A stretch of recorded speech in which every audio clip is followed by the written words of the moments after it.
Hi అండి, అందరికీ నమస్కారం. Welcome to my YouTube channel. ఇప్పుడే అందిన వార్త అండి. మహిళను లైంగిక వేధింపు గురి చేసిన గవర్నర్ అండి. సో వివరాలు వీడియోలో తెలుసుకుందాం. వీడియోని ఎక్కడ కానీ స్కిప్ చేయకుండా ఎండ్ వరకు అయితే చూసేయండి. అప్పుడే పూర్తి ఇన్ఫర్మేషన్ అర్థమవుతుంది. వీడియో నచ్చినట్లయితే ఒక లైక్ చేయండి. గవర్నర్ తనపైన లైంగిక వేధింపులకు పాల్పడ్డారంటూ రాజ్భవన్లో పనిచేస్తున్న తాత్కాలిక మహిళా ఉద్యోగి తీవ్ర ఆరోపణలు చేశారు. ఈ మేరకు ఆమె గవర్నర్పై పోలీసులకి కూడా ఫిర్యాదు చేయడం జరిగింది.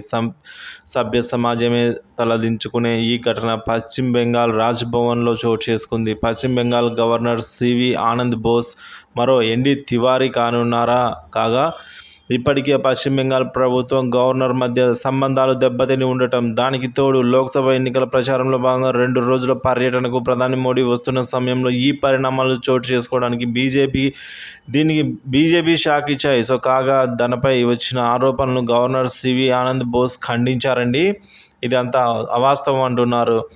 ఇది దురుద్దేశంతో అల్లిన కట్టుకథ అనేది అంటున్నారు. ఒకవేళ ఎవరైనా ఎన్నికల్లో లబ్ధి పొందడానికే నాపై ఈ విధంగా దుష్ప్రచారం అయితే చేసి ఉండొచ్చుగాక. అయితే బెంగాల్లో అవినీతి అలాగే హింస పైన నా పోరాటాన్ని ఎవరు కూడా ఆపలేరు అని ఆయన పేర్కొనడం జరిగింది.